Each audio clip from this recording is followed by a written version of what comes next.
Batman approaches Bane in his cell with a simple command. Get up. He knows. He knows everything. This deception, this game, it's over. Bane replies, Mummy? Where's Mummy? Batman declares Bane has lost.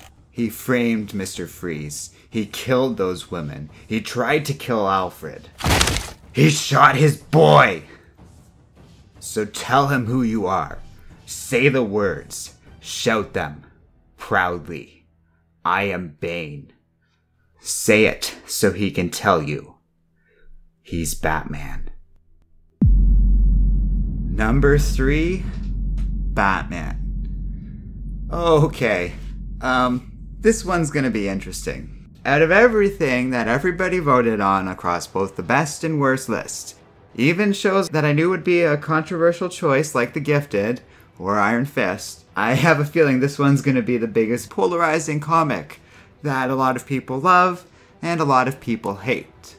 A good question that will probably be a point of discussion amongst our various viewer communities and Facebook and Twitter and such is whether or not this comic is on here because of the wedding debacle. For those of you that don't know, the whole idea of the Batman comics in 2018 was ramping up for the wedding of Catwoman and Batman. And after a bunch of build-up and kind of selling us on the idea of these two characters being together, and a ton of marketing suggesting very heavily that this was definitely Batman and Catwoman getting married, it turned out to be a last-minute hoax or something like that, with Selina basically abandoning Batman at the altar with not much of an adequate explanation given in the comics that followed since then. I've reviewed a lot of the Batman comics leading up to the wedding between these two, the wedding issue itself, and a few of the issues following that, trying to come to terms with this. I have to be honest, like many in the fan community, I have to view the marketing surrounding the wedding itself and everything that went around and into that as pretty fundamentally dishonest.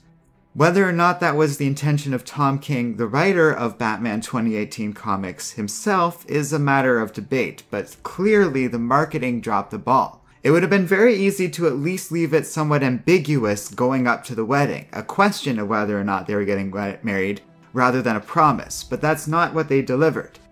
And in doing so, and in involving all of these amazing artists and putting so much talent and energy into a wedding issue that wasn't actually a wedding issue, fans got angry. I got angry. I was upset and really annoyed with the direction this series was going. But I have to tell you, it's not just the wedding, because as the wedding came out, it started to reveal an already problematic pattern in Tom King's writing. And that pattern is very complicated and difficult to describe because it touches on a lot of things. It's not apparent in shorter term runs of Tom King's works, ranging from that Omega series he did with DC, to Vision over at Marvel, and Mr. Miracle, which by the way, was on the top 10 best of comics as voted by our viewers.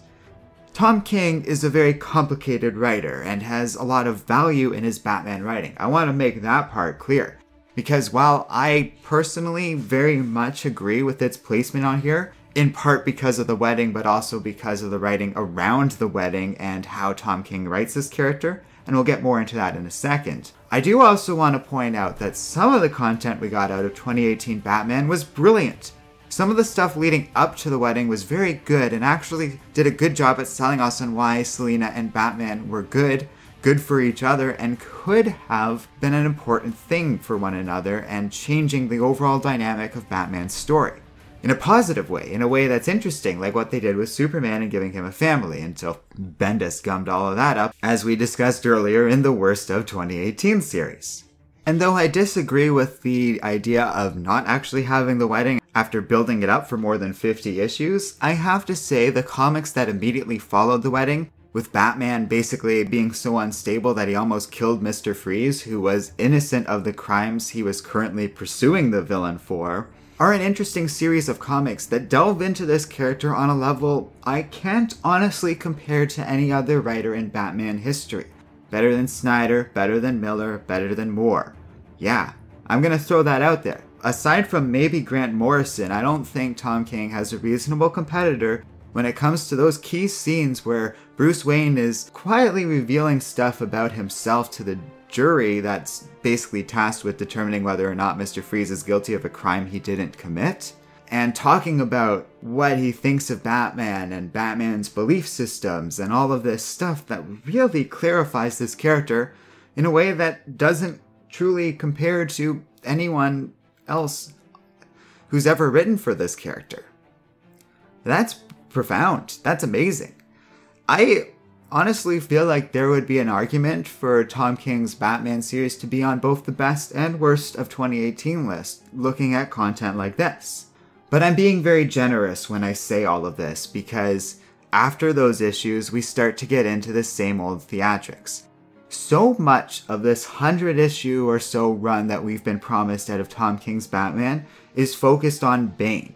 And it's a little strange. It doesn't work, it's not the same as Nightfall, and Bane behaves very strangely throughout this comic. He's supposed to be this big schemer, but as we saw in that little recap I did at the beginning of this issue, he's totally pathetic and insane in this one issue. It's all an act, of course, but the act is crazy. The whole plan is so elaborate and insane in an attempt to break Batman, even though, you know, Bane, you've been there, you've done that, you gotta go in some other direction. I compare all of this writing to how Gail Simone treated the character when he was part of Secret Six, and I find myself wanting so much more out of Tom King. And there are other problems, because King can't seem to resist just piling on to Batman at this point. Going after both Alfred and Nightwing, and obviously he isn't going to kill off either character or whatever, because we are following, in spite of Tom King's attempts to be unpredictable, a very traditional story arc, just drawn out like crazy over 100 issues. We're getting into the down period, so that's going to really influence people and why they're voting against this comic, because everything's just becoming so miserable. Batman will eventually turn all of this around. Maybe Selina and Bruce are actually going to get married at some point in this 100-issue run. Who knows? Who cares?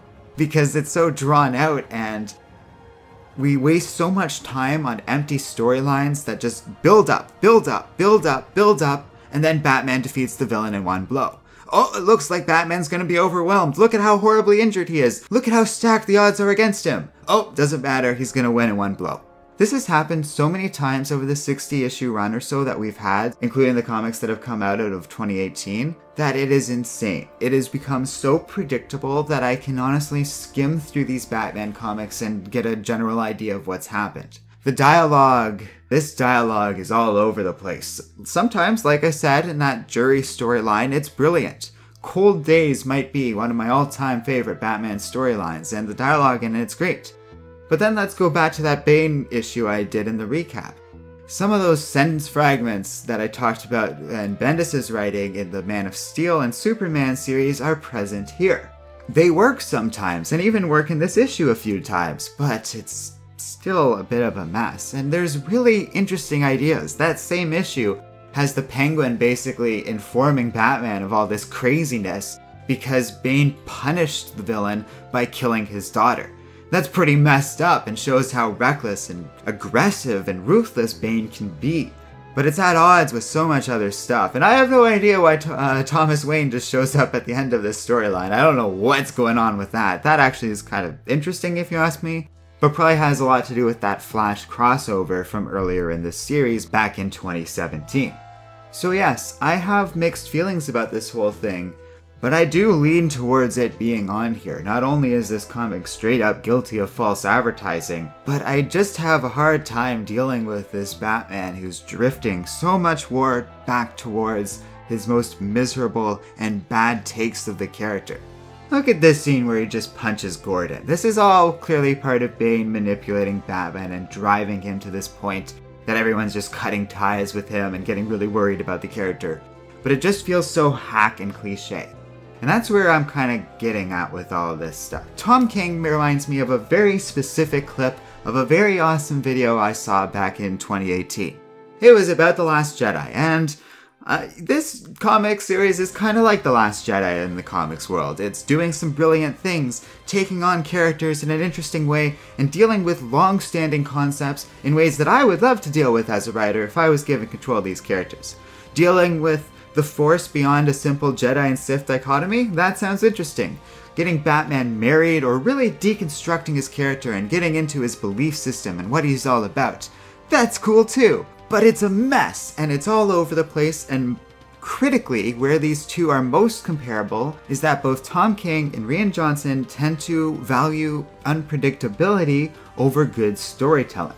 And that brings me to that clip, one of my favorite clips in 2018, summarizing Rian Johnson's storytelling that I think truly applies to Tom King as well. Take it away, Red Letter Media.